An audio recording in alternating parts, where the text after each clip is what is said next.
이 시간 주부를 참고하실 때 여러분 앞에 귀의 소식 전하겠습니다. 우리 교회를 방문하신 모든 분들 주님의 이름으로 환영합니다. 등록 원하시는 분 말씀하시면 저희가 친절하게 도와드리겠습니다. 말씀과 함께 철로 역정 계속 진행 중에 있고요. 지난주 한 가족이 되신 분이 있습니다. 우리가 적극적으로 더 잘 정착하고 적응하실 수 있도록 기대해 주시고 또 친구가 되어 주시기를 바랍니다. 오늘은 오이코스 모임이 오후에 있습니다. 오이코스별로 정한 시간과 장소에서 이루어지게 됩니다. 3월 21일부터 4월 2일까지 전교인 새벽기도회가 있는데요. 그런 중에 천리 방향에서 오는 차량이 우리가 부족합니다. 그래서 혹시 교회 봉고차로 차량 운행을 해주실 분 있으시면 신청해 주시면 좋겠습니다. 혼자 하시기보다는 두 분 정도 하시면은 3일씩 나눠서 하셔도 좋고요. 차량 운행하는 동안은 집에서 곧바로 가실 수 있도록 차량을 가져갈 수 있도록 배차까지 하려고 합니다. 함께 은혜 받을 수 있는 이 시기에 한번 기도해 보시고 내가 차량 봉사 좀 해보겠다, 새벽기도 기간에 그런 분 마음에 감동 있으신 분들은 사무실로 신청해 주시기를 바랍니다. 한가족 통합교육이 3부 예배 후에 있고요. 장로의 발족식이 있습니다. 우리 안수집사회 권사회는 자치회로 되어 있죠. 근데 장로회 같은 경우는 그동안 그게 없다 보니까 은퇴하신 분과 또 시무와 협동 간에 또 교제하기에 좀 어려움이 있었습니다. 그래서 이제 장로회도 안수집사회와 권사회처럼 이렇게 서로 은퇴하신 분도 또 현역에 계신 분도 또 교제할 수 있도록 그런 발족식을 다음 주에 가지려고 합니다. 1시에 이 대예배실에서 있습니다. 작은 도서관 독서문화 프로그램 안내입니다. 명재의 청년의 재능 기부로 고등 영어반 학생을 모집하고 있는데요. 우리 중3에서 고3 사이에 학원 다니지 않는 학생들, 또 우리 제2청년 참 실력이 좋은데 이렇게 꼭 오셔서 함께 교육을 받고 또 유익했으면 좋겠습니다. 사랑의 성미 드린 손길이 있습니다. 김기린 집사님 가정, 김동현, 윤진경 성도 가정, 문정희 집사님 가정, 서진호, 정선미 집사님 가정에서 각각의 제목들로 사랑의 성미를 드렸습니다. 전량 도움이 필요한 어려운 이웃들을 섬기는 데 사용하도록 하겠습니다. 우리 이원식 명예 집사님께서 하나님의 부르심을 받았습니다. 지난 수요일에 부르심을 받고 천국 환송 예배까지 다 마쳤는데요. 기대해 주셔서 은혜 가운데 끝났던 것 같습니다. 위에서 우리 남아 계신 정숙자 은퇴 권사님 위에서 기대해 주시기를 부탁드립니다. 우리 서경자 성도님 늘 2부 예배 참석하시는데 따님 이초연 양이 돌아오는 토요일입니다. 페이징 웨딩홀에서 11시 30분에 결혼식이 있습니다. 함께 할 수 있는 분은 방문해 주시고 어려운 분은 또 아름다운 가정 행복하게 살 수 있도록 기대해 주시기를 부탁드립니다. 제가 새벽 교대를 위해서 기도 주간을 갖도록 하겠습니다. 오셨다 보셨겠지만 엘리베이터가 멈추었습니다. 어제 갑작스럽게 고장이 났는데 이제 부품을 빠르게 저희가 공수해서 고치려고 했지만 이게 며칠간 걸린다고 합니다. 그래서 아마 화요일 정도쯤이면 될 것 같은데 다리 불편하신 분들은 오늘 오시느라 고생 많으셨습니다. 다음 주에는 편안하게 오실 수 있도록 잘 고쳐놓도록 하겠습니다. 제가 고치는 건 아니고요. 네. 감사합니다. 더 자세한 광고는 주부를 참고해 주시고 우리 함께 기도하고 하나님 말씀 나누겠습니다. 거룩하신 아버지 하나님, 말씀을 듣는 시간입니다. 성령 하나님께서 우리의 마음의 문을 열어주시고 선포되는 말씀이 내게 주신 말씀으로 들려지는 복된 시간 되게 하여 주옵소서. 예수님의 이름으로 기도하옵나이다. 아멘. 우리 앞뒤 좌우에 있는 분에게 이렇게 축복하며 인사합니다. 당신은 특별합니다. 이렇게 하면 인사하겠습니다.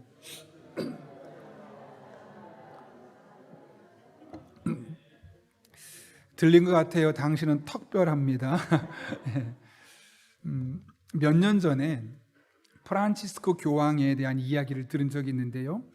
2018년에 프란치스코 교황이 성 바오르 성당에서 질문을 받고 답하는 시간이 있었습니다. 그 중에 에마뉴엘이라는 소년이 가장 먼저 질문할 수 있는 기회가 주어졌는데 그 아이에게 마이크가 주어지자마자 애가 말을 한마디도 못하고 갑자기 크게 한숨을 쉬더니 울은 겁니다. 애가 긴장했나 보다 싶어서 프란시스코 교황이 불렀습니다. 그랬더니 그 아이가 용기를 얻어서 그 자리에서 이렇게 질문합니다. 아빠가 몇 년 전에 돌아가셨어요. 아빠는 하나님을 믿지 않으셨지만 우리들 모두 세례를 받게 했고 좋은 분이셨어요. 아빠가 하늘에 계실까요? 라고 질문을 했습니다. 여러분은 어떻게 대답하는 것이 정상일까요? 아빠가 결국 예수님 믿지 않았다는 거죠. 그때 교황이 이렇게 대답합니다. 아들이 아버지를 좋은 분이라고 말하는 것은 매우 아름다운 일입니다. 그분은 자녀들이 아버지는 좋은 분이셨어요 라고 말할 수 있을 만큼 아름다운 간증을 남겨주셨습니다. 자녀를 이와 같이 키운 분이라면 그분은 정말 좋은 분이었을 것입니다. 꽤 괜찮은 말이죠. 여기까지는 별 문제가 없어 보입니다. 근데 여기에 한마디를 덧붙였습니다. 아버지는 신앙인은 아니었습니다. 자녀들에게 신앙을 물려주지 않았으나 선한 마음을 지녔습니다. 에마누엘은 믿지 않는 아버지가 천국에 계실까 고민하고 있습니다. 그와 같은 아버지에게 하나님의 마음은 어떠실까요? 여러분의 생각은 어떠한가요? 하나님께서 선한 사람을 버리실까요? 라고 그 주변에 있는 사람에게 물었습니다. 그랬더니 회중이 뭐라고 말했을까요? 아니요 라고 했다는 거죠. 그때 교황이 말합니다. 그것이 나의 대답입니다. 하나님은 에마누엘의 아버지를 자랑스러워 할 것입니다 라고 말해서 논란이 있었습니다. 그 교황은 지난 2015년에도 하나님을 믿지 않는 자들도 양심을 따르기만 하면 하나님께 용서받을 수 있다, 구원받을 수 있다는 성경과 배치되는 이야기를 했었던 것이죠. 여러분, 이런 말을 들으면서 여러분은 어떤 생각이 드셨습니까? 여러분, 천국이라는 것이 과연 정말로 존재하는 것일까요? 요 몇 주간 장례식이 참 많았습니다. 그때마다 설교를 준비하면서 천국은 정말 존재할까 고민해 보았습니다. 아니, 천국이 정말 있다면 천국은 어떤 곳인가? 제가 확신이 없어서가 아니라 확인하기 위해서 계속해서 질문을 던져봤습니다.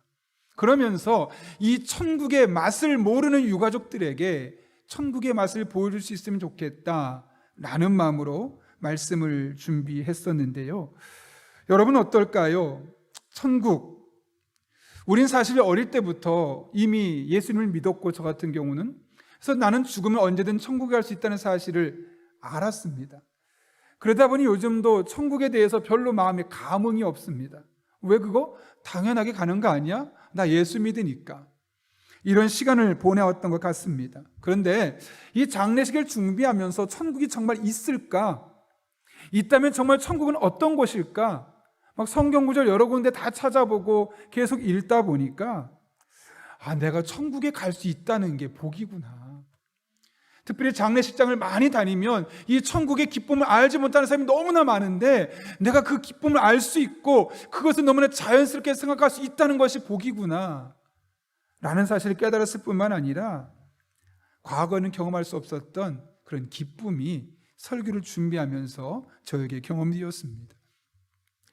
오늘 우리가 살펴볼 예수님의 두 번째 유언의 말씀은 우리로 하여금 한 영혼의 가치가 얼마나 귀한 것인지, 또 한 걸음 나아가서 우리의 현 세상을 넘어서는 내세는 과연 실제로 존재하는지 아닌지에 대한 말씀을 함께 살펴보려고 합니다. 예수님께서 십자가에 못 박히실 때 예수님의 좌우에 두 개의 십자가가 더 세워졌는데 그것은 두 강도를 위해 세워진 것이었습니다. 십자가에 달린 예수님을 바라봤던 두 강도의 시각은 너무나 달랐죠. 한 강도는 말합니다. 당신이 그리스도라며 그러면 당신하고 우리를 한번 구원해봐 하고 조소하며 비아냥거렸습니다. 그러나 다른 편에 있던 강도는 전혀 반대로 야, 너하고 나는 죄를 짓기라도 했지 이분은 옳은 일만 했는데 그렇게 말하는 건 옳지 않아 라고 말하면서 그 예수님에게 의미심장한 말로 부탁을 하죠. 뭡니까? 오늘 42절 이렇게 기록되어 있습니다. 이르되 예수여 당신의 나라에 임하실 때에 나를 기억하소서. 이게 무슨 말일까요? 예수님을 구원자로 인정했다는 것이죠. 그리고 나는 비록 죄인이라서 이렇게 죄인으로서 십자가에서 죽을 수밖에 없지만 내 영혼만큼은 구원해 주십시오 라고 마지막 순간이지만 그 죄인이 깨달았다는 것을 보게 됩니다. 이렇게 부탁했을 때 예수님께서 어떻게 반응하시던가요? 43절 예수께서 이르시되 내가 진실로 내게 이르노니 오늘 내가 나와 함께 낙원에 있으리라 하시니라. 예수님은 이 강도의 질문에 대해서, 요청에 대해서 매우 적극적으로 반응하셨습니다. 나아가서 낙원까지 그에게 약속해 주셨죠. 이것이 도대체 어떤 의미가 있을까요? 우리는 이 짧은 43절 한 절을 통해서 두 가지 교훈을 깨달을 수 있습니다. 첫 번째로는 예수님이 한 영혼에 대한 가지고 있었던 관심입니다. 한 강도의 요청에 대해서 예수님은 신속하게 응답하셨죠. 특별히 43절을 보면 이렇게 말합니다. 오늘 내가 나와 함께 낙원에 있으리라 라고 말하면서 오늘이라는 시점을 강조하고 있습니다. 지금 십자가상에서 죽어가는 그 죄인에게, 그 강도에게 너 지금 구원받았고 오늘 낙원에 갈 수 있어 라고 말씀하고 있는 것이죠. 이것은 엄청난 사건입니다. 왜냐하면 예수님께서 지금 이 말을 하고 있는 상황을 보면 왜 이것이 엄청난 사건인지를 알 수 있는데요. 여러분, 지금 예수님이 어떤 상황에 있습니까? 손과 발에 못이 박혀서 십자가에 매달려 있는 상태입니다. 역사적인 자료에 의하면 오랫동안 십자가에 매달려 있으면 사형수는 극도의 신체적인 고통을 겪는다고 합니다. 채찍에 맞아서 찢긴 상처와 못이 박힌 손과 발에 있는 상처가 곪습니다. 열이 납니다. 그리고 썩어 들어갑니다. 그 고통을 고스란히 그 내려쬐는 햇볕 밑에서 겪을 수밖에 없는 것이죠.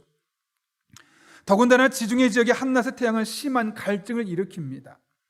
아울러 사형수가 겪는 또 하나의 큰 고통이 있는데 이 엉거붙은 피를 보고 달려드는 날파리와 파리떼들입니다. 이 날파리와 여러 가지 벌레들이 상처 속으로 들어가서 상처에 있는 피를 뽑아 먹는다고 합니다. 이렇게 십자가형은 숨이 끊어지기 직전까지 사형수를 괴롭히는 아주 잔인한 형벌이었습니다. 그런데 지금 예수님께서 십자가에 못 박힌 채 이런 고통을 겪고 있다는 것이죠.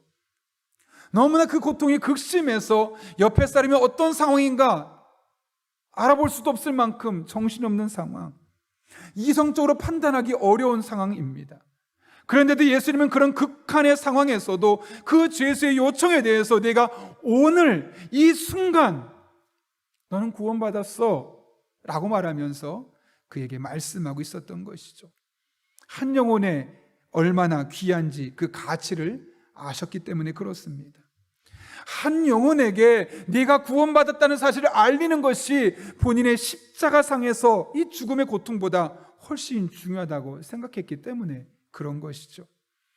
사실 예수님은 한 영혼의 구원, 이것을 이루고자 십자가를 지고 돌아가지 않으셨습니까? 누군가 농담 반 진담 반으로 이런 이야기를 하신 걸 들었습니다. 예수님은 만약 이 세상에 아무도 사람이 없고 나 한 사람만 남아있다 할지라도 나를 위해서 능히 십자가를 지실 분이다.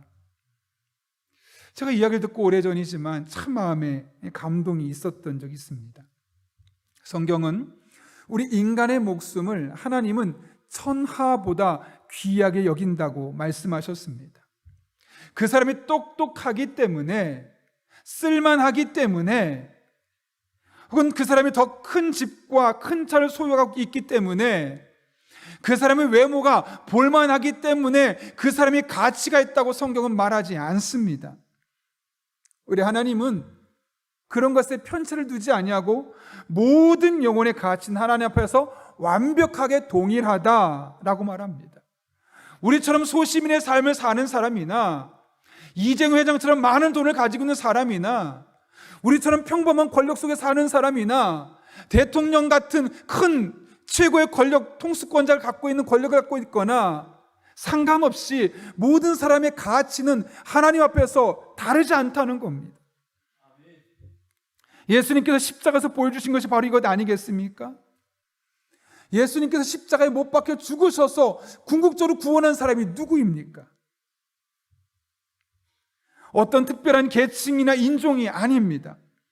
특별한 한 성별이나 특정 지역에 사는 누군가를 위해서 십자가에 못 박혀 죽으신 것이 아닙니다. 예수님이 이 땅에 존재하는 모든 사람을 위해서 십자가에 못 박혀 죽으신 겁니다. 왜요? 모든 사람의 가치가 동일하기 때문에 어떤 사람을 위해서 더 많은 것을 주고 그렇지 않고 판가르게 하는 분이 아니기 때문에 그런 것이죠.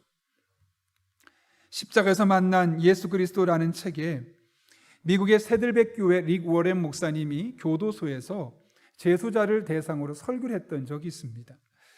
그런데 저도 영등포 교도소에서 여러 번 설교해봤지만 분위기가 참 좋지 않습니다. 여기 때는 더 그랬던 것 같습니다. 너무나 산만하고 도무지 마이크를 들었음에도 불구하고 집중하지 않는 겁니다. 마치 목사님에게 이렇게 항의하는 것 같았다고 합니다. 목사님, 우리 어차피 지금 교도소에 있고 우리 인생 망쳤습니다. 그냥 쓸데없는 고생하지 마십시오 라고 말하는 것처럼 느껴졌다는 거죠. 잠시 후에 릭 워렌 목사가 주머니에서 $100를 딱 꺼내서 혹시 이 돈 갖길 원하시는 분이 있습니까? 했더니 조용해지면서 모두가 손을 들고 내가 갖고 싶다는 거죠. 물론 우리가 이 세상에서 이 사회에서 $100는 그렇게 큰 돈이 아닐 수 있겠지만 교도소에서 $100는 꽤 큰 돈입니다. 그러자 모두의 관심이 집중되자 지폐를 꾸깃꾸깃합니다. 그리고 보십시오. $100 지폐가 이렇게 구겨졌는데도 갖길 원하십니까? 당연하죠. 그대로 다 손을 듭니다. 갖고 싶습니다 라는 겁니다. 그러자 돈에 침을 뱉고 바닥에 던지고 발로 밟습니다. 여러분, 이래도 이 돈을 원하는 분이 있습니까?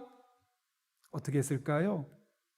여전히 손을 드는 거죠. 갖고 싶다는 거죠.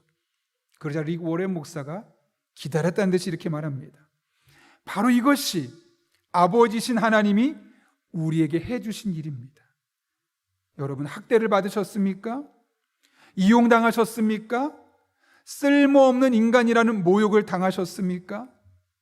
물론 당신들은 잘못을 저지르고 죄를 지어서 그 죄에 대한 값을 치르고 있습니다. 지금 당신은 구겨지고 찢기고 짓밟혀서 더러워진 지폐와 같습니다. 그러나 하나님 안에서 당신의 가치는 단 $1도 떨어지지 않았습니다.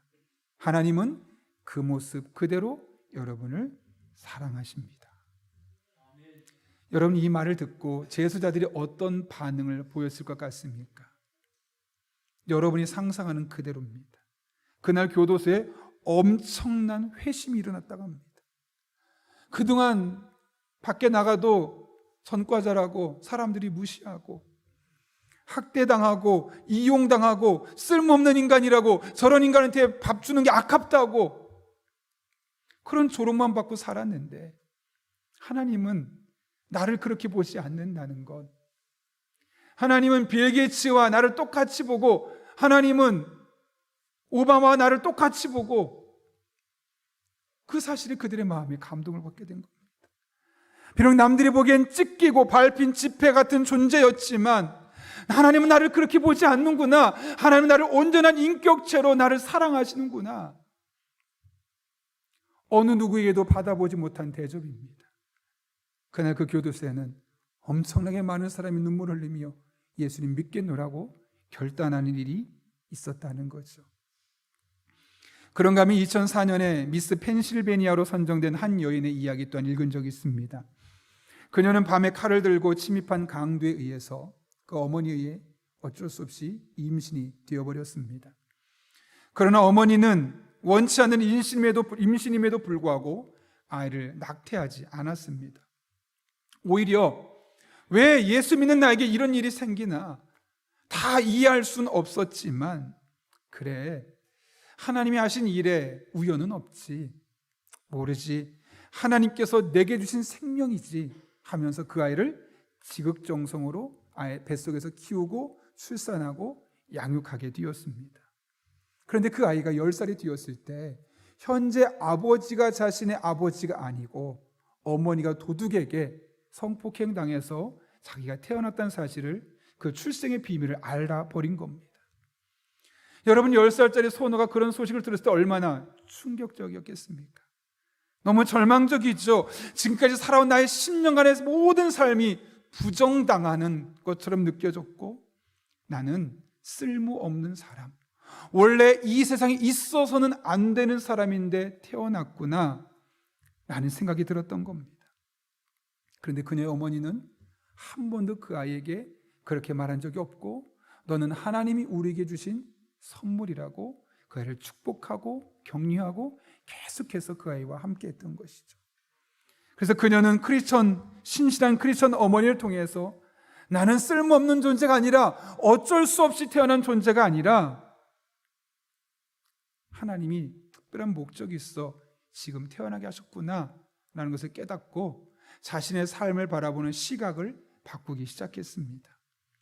그러자 그녀의 정신건강, 마음이 건강해지기 시작했고, 그렇게 성장하면서 미스 펜실베니아에 선정이 되고, 이후에는 미국에 있는 여성들의 인권, 성폭행을 당하거나 폭력을 당하거나 다양한 이유로 힘들어하는 여성들의 인권을 위해 활동하는 여성 인권 활동가로서 크게 역할을 감당하게 되었습니다. 여러분은 어떻게 이런 일이 가능할 수 있었겠습니까? 그녀가 자신이 얼마나 귀한 존재인지, 사람들이 볼 때는 성폭행으로 말미암아 낳은, 어쩌면 존재하지도 않아야 될 대상에 존재한 것처럼 느껴질 수 있었겠지만, 하나님 안에서 나는 그런 존재가 아니라 충분히 가치가 있는 존재라는 것을 깨닫고 나니 자신의 삶을 바라보는 관점이 달라지면서 이렇게 살 수 있었던 것 아니겠습니까? 또한 그녀 어머니도 마찬가지였겠죠. 내 인생은 왜 이런가 하면서 자신의 삶을 비관하고 그 임신된 아이를 학대하고 괴롭히면서 그 성폭행의 추억을 계속 떠올렸다면 그 아이가 어떻게 인생이 마무리됐겠고, 또한 그녀의 인생은 어떻게 살았겠습니까? 비록 내가 씻지 못할 수치스러운 일을 당했다 할지라도, 비록 내가 그렇게 태어난 아이를 할지라도, 나는 여전히 하나님 앞에 온전한 인격체로 사랑받고 있구나, 나 괜찮은 사람이구나 라는 마음의 의식이 있게 되었을 때 그들이 놓여진 상황과 상관없이 멋지게 제대로 살아날 수 있었던 겁니다. 여러분, 하나님 앞에 무가치한 사람이 있을까요? 하나님 앞에 조금 더 귀한 사람이 있고 하나님 앞에 덜 귀한 사람이 있을까요? 그렇지 않죠. 하나님 앞에 무가치한 사람은 아무도 없습니다. 아니, 우리가 이 세상에 존재하는 그거 하나만으로도 우리는 이미 소중한 사람이고 특별한 사람입니다. 충분히 이 땅을 살아갈 만한 자격이 있는 사람들입니다. 무엇보다 우리는 예수님의 생명과 바꾼, 세상 그 어디서도 발견할 수 없는 그런 특별한 존재들입니다. 사람들이 뭐라고 해도 신경 쓰지 마십시오. 사람들이 어떤 평가를 한다 할지라도 그것에 좌우되지 마십시오. 하나님이 여러분을 어떻게 보느냐, 그것이 가장 중요합니다. 이 시간 그런 자신의 여러분이 가슴에 잠깐 손을 얹어보면 어떨까요? 그리고 한번 이렇게 따라해 보십시오.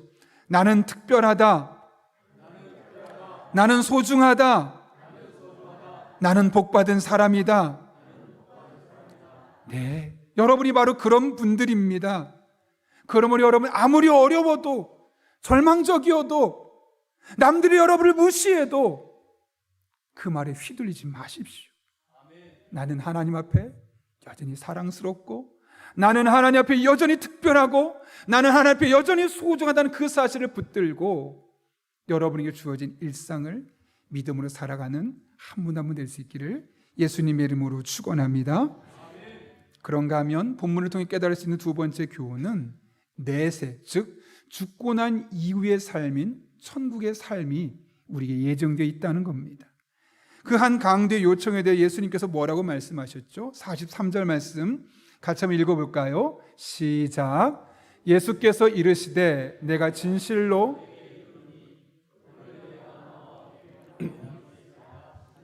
아멘. 예수님은 그 한 강도의 요청에 대해서 네가 오늘 나와 함께 낙원에 있을 것이다 라고 말씀하셨습니다. 여러분, 낙원이 어딜까요? 종로에 있는 낙원상가를 말한 걸까요? 물론 거기도 낙원이긴 하지만 본문에 말하는 낙원은 헬라어로 파라데이소스, 영어로 하면 파라다이스, 구약적인 표현으로 보면 동산이고 에덴 동산을 의미합니다. 그런데 이것은 구약적인 표현이고 신약이 오게 되면 이것은 의인들이, 예수님을 믿은 의인들이 죽게 되면 가게 되는 그런 장소로서 천국을 의미하는 표현이었습니다.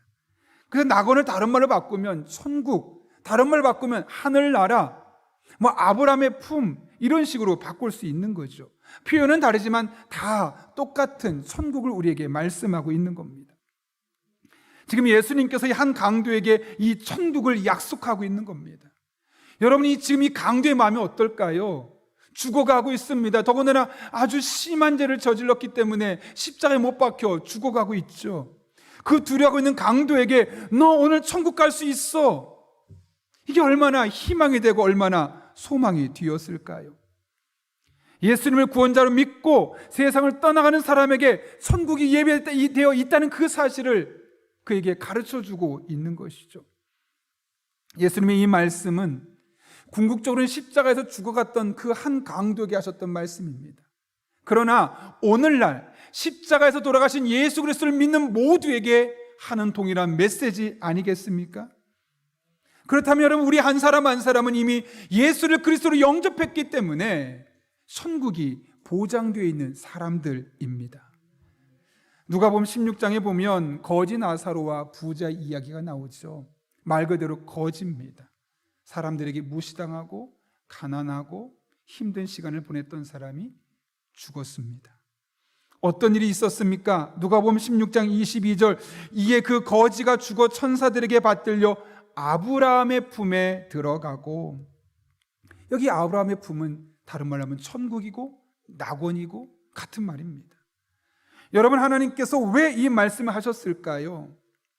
비록 이 세상에서는 성경에 나오는 거짓처럼 남들에게 인정받지 못하고 사랑받지 못하고 존중받지 못하는 비참한 삶을 살았다 할지라도, 손가락질 당하는 삶을 살았다 할지라도, 예수님을 믿고 살아간 사람에게는 그 죽음 이후에 천국이 예비되어 있다는 그 사실을 우리에게 가르쳐주기 위해서 아니겠습니까? 그리고 그 천국의 삶을 소망하며 이 땅의 고통을 이겨내며 살아가라고 우리에게 주는 메시지가 아닐까요? 저에게 늘 영적인 통찰력을 주고 또 인간에 대한 이해를 넓혀줘서 제가 종종 제 서가에서 꺼내 읽는 책이 있습니다. 서강대 영어과 교수였던 장영희 교수의 내 생에 단 한 번이라는 책인데요, 그 책에 보게 되면 이 장영희 교수님의 제자 중에 선미라는 여제자가 나옵니다. 그녀는 이 장 교수님을 자주 찾아와서 상담을 했었는데 최근에 아주 많은 힘든 일이 있었습니다. 질병을 해서 1년 동안 휴학하고 복학했는데 학교에 적응하는 게 너무 어려운 겁니다. 더군다나 이제 졸업반이라서 졸업하고 자신은 좀 더 공부하고 싶은데 부모님들은 나가서 돈 벌라고, 내 이상과 부모님들의 현실 속에서 괴리감을 느끼면서 마음이 부모님과도 멀어지게 되는 겁니다. 더군다나 대학생활 하면서 CC, 캠퍼스 커플이어서 이제 남자친구가 있었는데 어느 날 남자친구가 오더니 내가 새로운 여자가 생겼다가 미안한데 헤어지자. 얼마나 마음에 배신감이 있었겠습니까? 이게 모든 게 한순간에 그녀에게 닥쳐온 겁니다. 너무 답답한 현실에 이 장 교수를 찾아갔습니다. 그리고 이렇게 말했다고 하죠. 교수님, 정말이지 요즘 같아선 죽고 싶어요. 평상시에 상담을 자주 와서 이 비슷한 말을 했었기 때문에 대수롭지 않게 여기면서 이렇게 말했다고 합니다. 야, 뭐라고? 죽는 게 그렇게 쉬운 일 아니야? 이렇게 농담 반 진담 반 섞어서 이야기를 했더니 그 선미라는 제자가 한마디를 덧붙입니다. 못 죽을 것도 없지요. 천당만 갈 수 있다면요. 못 죽을 것도 없지요. 천당만 갈 수 있다면요. 그 제자의 말을 들으면서 순간 꽤 논리적이고 타당하다. 왜냐하면 죄는 많이 지었지만 만약 내가 지옥에 가지 않고 천국에 갈 수만 있다면 현재 경험하고 있는 이 세상의 고달픈 삶은 지금이라도 당장 청산하고 천국에 가는 것도 괜찮겠다라는 마음이 들었기 때문이라는 겁니다. 여러분, 사람들이 천국에 가고 싶어 할까요? 안 가고 싶어 할까요? 물론 지금 당장 가고 싶어 하지는 않겠지만 궁극적으로 가고 싶어 하지 않겠습니까? 그렇다면 성경에서 말하는 천국은 어떤 곳입니까? 요한계시록 21장 4절에 보게 되면 천국은 하나님께서 우리와 함께 하신다고 합니다. 하나님 우리를 사랑해 주시고 보호해 주시고 하나님 우리를 책임져 주십니다. 그곳에는 눈물이 없습니다. 사망이 없습니다. 애통이 없고 곡이 없고 아픈 것도 없습니다. 그래서 베드로는 뭐라고 말하냐면 주 안에서 죽은 자들은 복이 있다 라고 말하고요, 사도 바울은 내 몸을 떠나 천국에서 주와 함께 영원히 거하는 것을 내가 지금도 기대하고 있다, 빨리 죽고 싶다 라고까지 말했던 것을 보게 됩니다. 그런데 이런 좋은 천국이 우리에게는 예비되어 있다는 거죠. 우리에게는 보장되어 있다는 거죠. 정말 감사한 일이 아니겠습니까? 그런데 여러분, 어떤 사람들은 천국을 부인합니다.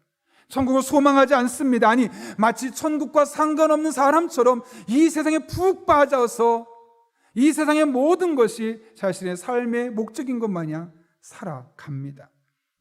그것만큼 불쌍한 일이 없죠. 왜 그럴까요? 사도 바울이 고린도전서 15장 19절에서 이렇게 선언합니다. 만일 그리스도 안에서 우리가 바라는 것이 다만 이 세상의 삶뿐이면 모든 사람 가운데 우리가 더욱 불쌍한 자이러라. 만약 이 세상의 삶이 끝이고 죽은 이후에 천국이 우리에게 없다면 예수 믿는 사람이야말로 가장 불쌍한 사람이다라는 겁니다. 생각해 보십시오. 배려하며 살았습니다. 봉사하며 살았습니다. 헌신하며 살았습니다. 재능을 또 물질을 기부하며 살았습니다. 이 세상을 좋은 세상으로 바꾸려고 내 시간을 투자하며 살았습니다. 그런데 죽고 딱 끝나는 겁니다. 그렇다면 그렇게 산 사람과 제멋대로 자기중심적으로 산 사람과 뭐가 다를 게 있겠습니까? 사실 그리스도인으로서 그렇게 희생하고 헌신하고 이타적인 삶을 산 것만큼 불쌍한 게 없죠. 그런데 우리에게 뭐가 있습니까? 이 세상의 삶뿐이 아니라 이 세상 이후에 믿는 이들을 위해 예비된 천국이 우리에게 예정되어 있지 않습니까? 보장되어 있지 않습니까? 그러니 그 천국을 바라보고 이 짧은 세월, 많아야 100년, 105년 산다고 좋아할 것이 아니라 영원히 하나님 나라 천국에 살 것을 그날을 생각하며, 비록 이 땅에서는 곤고해도 좀 힘들어도 좀 희생하고 봉사하고 헌신하고 기부하며 세상을 좋은 나라로 바꾸려고 노력하며 살아도 괜찮은 것이죠. 불쌍한 것이 아니죠. 오히려 이 세상에서 열심히 살아서 돈 많이 벌고 높은 자리에 올라가고 마치 그것이 전부인 양 누리다 갑작스럽게 죽어서 천국이 아닌 곳에 가야 하는 그 사람들이 불쌍할 수밖에 없는 것이죠. 그렇지 않습니까, 여러분? 천국이 없다면 그리스도인이야말로 가장 불쌍한 사람들입니다. 그러나 천국이 있다면 그리스도인이야말로 가장 복된 사람입니다. 여러분, 비록 이 세상에서 여러분이 원하는 만큼 못 살 수도 있습니다. 건강하고 싶지만 태어나면서부터 몸이 약해서 약골로 살아갈 수밖에 없는 사람도 있습니다. 돈을 많이 벌고 싶지만 가진 재주가, 돈 버는 재주가 없어서 겨우겨우 먹고 살아가는 것이 나의 일상인 사람이 있을 수 있습니다. 나도 좀 똑똑해서 뭔가 멋진 일을 해보고 싶지만 어릴 적부터 배운 것이 많지 않아서 마음만 그렇고 하나도 해낼 수 없는 그 의욕만 있는 것 때문에 속상하면서 살아갈 수 있을 겁니다. 그래도 우리는 천국을 소유한 자입니다. 비록 이 세상에서 내가 원하는 만큼 살 수 없어도 이 세상이 끝난 이후에 영원한 천국에서 하나님과 함께 살 그날을 기대하며 이 땅의 어려움들을, 이 땅의 곤고함들을 믿음으로 이겨내고 살아가는 여러분 한 분 한 분 될 수 있기를 예수님의 이름으로 축원합니다. 우리 함께 기도하겠습니다. 이 시간 기도할 때 오늘 말씀을 기억하며 우리가 하나님 앞에 얼마나 소중한 사람인지, 나뿐만 아니라 내 아내도 마찬가지입니다. 내 남편도 마찬가지입니다. 내 아이도 마찬가지입니다. 우리 부모님도 마찬가지입니다. 내가 만나는 사람들도 마찬가지입니다. 하나님 앞에 그렇게 볼 수 있게 달라고, 내 남편이 나만큼 소중한 사람으로 보여지고 내 아내가 나만큼 소중한 사람으로 보여지고 우리 아이들뿐만 아니라 우리 아이들의 친구들조차도 그런 눈으로 보일 수 있게 달라고, 그런 사랑의 눈으로 사람들을 볼 수 있게 달라고 기도합니다. 한 걸음 나가서 이 세상에서 살면서 남들만큼 못 산다고 좌절할 것이 아니라 천국의 삶을 소망하며 이 땅에서 그리스도인답게 살아갈 수 있는 힘과 능력과 용기를 달라고 주님 앞에 한 1분 정도 우리 함께 기도하겠습니다. 기도합니다. 거룩하신 아버지 하나님, 오늘도 불러주신 내 감사합니다. 이 세상의 사람들은 우리의 재능을 보고 외모를 보고 가지고 있는 것을 보고 평가하고 판단합니다. 때로는 무시를 당할 때도 많습니다. 그러나 하나님은 우리를 그런 것으로 판단하지 아니하고 오로지 하나 인간됨 사람됨으로 판단함을 깨닫게 하신 아버지 하나님, 비록 우리가 가진 것 없어도 부족해도 하나님 앞에 내가 얼마나 소중한 사람인지 깨닫게 하여 주시고, 나뿐만 아니라 내가 만나는 나의 아내도 내 남편도 내 아들도 내 딸도 내 부모님도 혹은 내 자녀의 친구들도 같은 눈으로 바라볼 수 있는 영적인 눈이 열려질 수 있도록 우리 성도 한 분 한 분에게 은혜를 더하여 주옵소서. 뿐만 아니라 이 세상을 살아가며 우리가 원하는 만큼 살 수 없습니다. 그러나 우리가 이 세상에 만족하고 살아가는 것이 아니요, 이 세상이 끝난 이후에 천국의 삶을 소망하며 이 땅에서 그리스도인답게 세상을 바꾸고 세상에 헌신하며 하나님 기뻐하는 삶을 살아갈 수 있는 믿음의 사람들 되게 하여 주옵소서. 그렇게 이 세상을 마지막으로 바라보는 사람처럼 우리가 눈을 땅에 고정시키는 것이 아니라 바닥에 살더라도 땅에 살더라도 하늘을 바라보며 살아갈 수 있는 믿음의 사람들 되게 하여 주옵소서. 그런 은혜가 우리 성도들의 삶에 임하게 도와주셔서 늘 주님과 동행하는 삶을 살아가게 하여 주옵소서. 거룩하신 아버지 하나님, 귀한 말씀을 통하여 우리가 하나님 앞에 얼마나 귀중한 존재들인지 깨닫게 하시는 은혜 진심으로 감사를 드립니다. 우리뿐만 아니라 다른 사람도 그런 눈으로 보기를 원합니다. 내 아내도 내 남편도 내 자녀들도 내 자녀들의 친구들도 나와 관계된 모든 사람들을 같은 눈으로 볼 수 있는 은혜가 있게 하여 주옵소서. 하나님, 우린 이 땅의 끝이 아니라 세상이 끝나고 난 이후에 천국의 삶을 소망하며 살아가는 사람들입니다. 비록 이 땅의 삶이 만족스럽지 못한다 할지라도 천국에서의 삶을 소망하며 마땅히 이 땅에서 그리스도인답게 살아갈 수 있는 주의 종들 되게 하여 주옵소서. 예수님의 이름으로 기도하옵나이다. 아멘.